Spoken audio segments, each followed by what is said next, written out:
to play in a charity tennis match, you either have to be really good or very funny. And I had neither of those attributes, and it was pretty horrendous. I had Tim Henman turn to me and said, "Stop trying to hit it so hard, just try and get it over the net, mate." And I said, "Tim, I'm trying. I'm really, really fucking trying."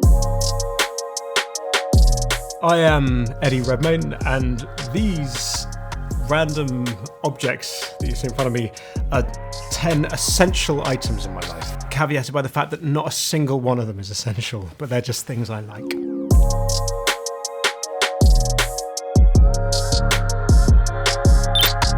Let's start with this, a vodka and tonic. It's a simple cocktail. That's not a vodka tonic. This is the apparatus to make the perfect vodka tonic in my mind. It's a simple cocktail, but it's very easy to butcher. Here is how I make a vodka tonic, and within that, the kind of essential item is about to show itself. So you need a proper tumbler, like a good, thick, heavy, satisfying in the hand glass. You need a lot of ice. I'm just gonna fill that. Then a good squeeze of the lime. The vodka's important, but it's not weirdly the most essential item. So I Kettle One, great vodka. So I'm quite sort of abstemious without the amount of vodka at the bottom.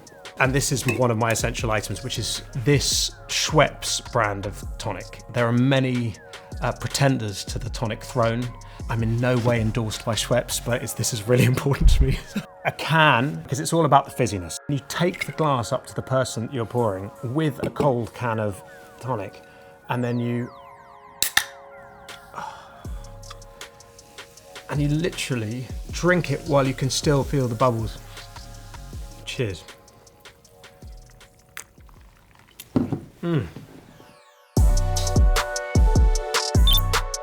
My next item, a suitcase, was given to me as a gift about 15 years ago. It's made by Globetrotter, and you can kind of flick it open, and it's a battered old thing, and I adore it. It was what I took everything to set on, put scripts, computers, everything in, and then I got cast in Fantastic Beasts. And when I turned up for the audition or for the meeting with the director, I bought this case not knowing what the piece was about.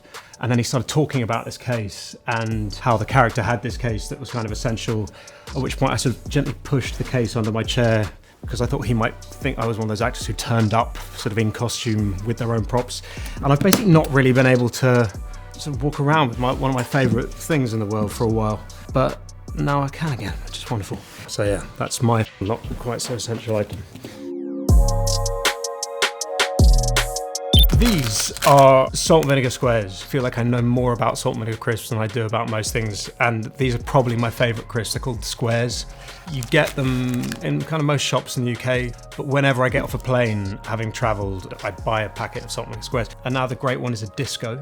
In the more posh range, a sea salt and Chardonnay vinegar. I recommend that to everyone. It's so searing that it should come with an advice warning that you have to buy, sort of mouth ulcer cream. Salt vinegar square is a delicious thing. This here is a candle, and it's made by a company called Theragon. They're a French company.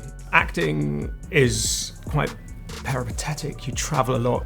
And for me, smell is something that really grounds me. This company, as far as I can work out, was sort of created in sort of 16th century France. This one's called Ernesto, my favourite. It smells incredible.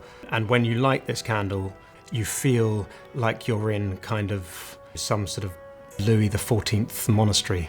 And it transpires that that's somewhere that I quite enjoy the smell of. Next, this is my paint box and paint brushes. I have loved painting since I was tiny. When I'm on film sets, there's a lot of waiting around. I find if I read a book or try and do something that is a story and a kind of narrative story, but different to the one that I'm telling, it takes me out of the headspace. So I'm always looking for things that you can do to sort of pass the time. And I find painting is one of those things.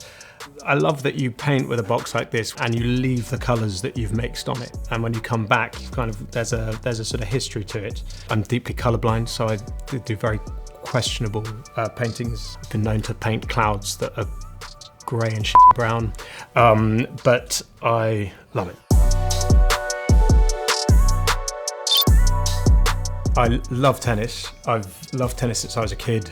This racket I was given, I think, for my 14th birthday. It's called Prince Precision Graphite. I know there are definitely better tennis rackets out there in the world, but it makes me feel very comforted, and I've always played with this racket. Am I any good at tennis? Not particularly. I got asked to play in a charity tennis match. It was at Queen's, and it was with Andy Murray and Tim Henman. The idea of playing sport in front of people, it brings me out in hives, and it's quite literally my worst nightmare. I said yes, and in my head I was like, I can probably still play a bit. Boris Johnson was playing, Michael McIntyre, a comedian, was playing, Jonathan Ross, a comedian, Richard Branson were playing, and I realised very quickly as I stepped onto court in front of hundreds of people that to play in a charity tennis match, you either have to be really good or very funny.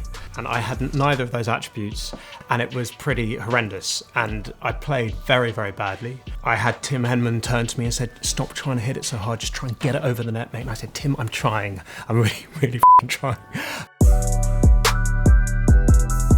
My next item is my watch. I love a watch, not really a sort of phony techno watchy person. I love being able to tell the time, old school. This is my Omega Seamaster. My dad used to have an Omega. There's a kind of a legacy thing to them, and because they're so beautifully made, they sort of last well beyond your own lifetime. And it also has this dinky little thing that it has one of these turning things, and it's weirdly satisfying.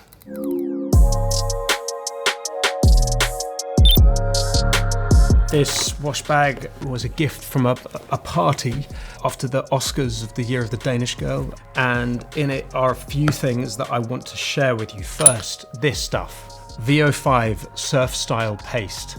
For years, this has been my go-to product. It makes an English person look like they have surfer hair. So that's one thing. The second thing is this. Now this is a thing. Now, I mean, whenever I shave, I get bumps, like really quite bad ingrowing hairs and things when I wet shave.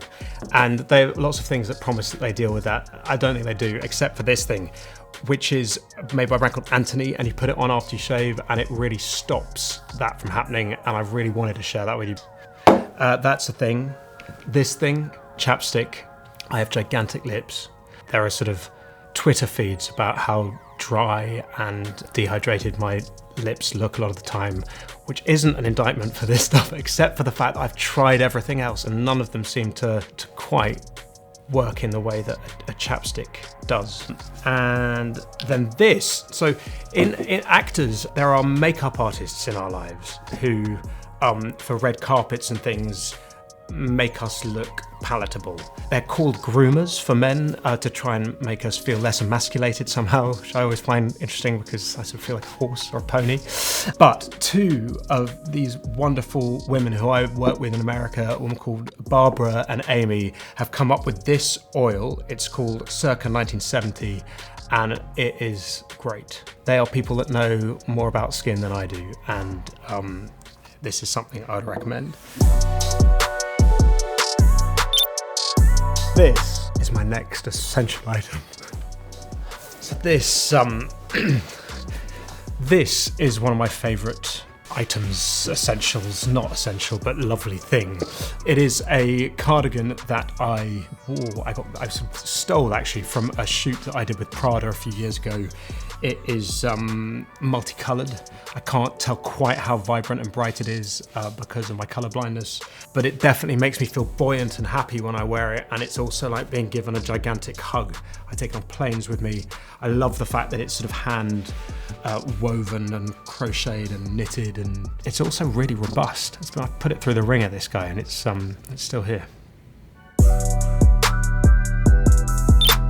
This here is a Theragon. I've just finished doing a musical play in London, the West End, called Cabaret. The most physical thing I've ever done, and it almost killed me. And the thing that kept me kind of alive, or my sort of body alive, was this thing, which looks like some sort of weapon. Very good for forearms, good for IT bands. I'm not sure I could have survived that show without it, so this is a useful bit of kit. for people that are tight, like me.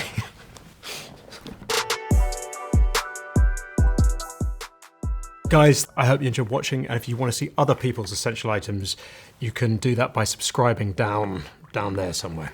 Cheers.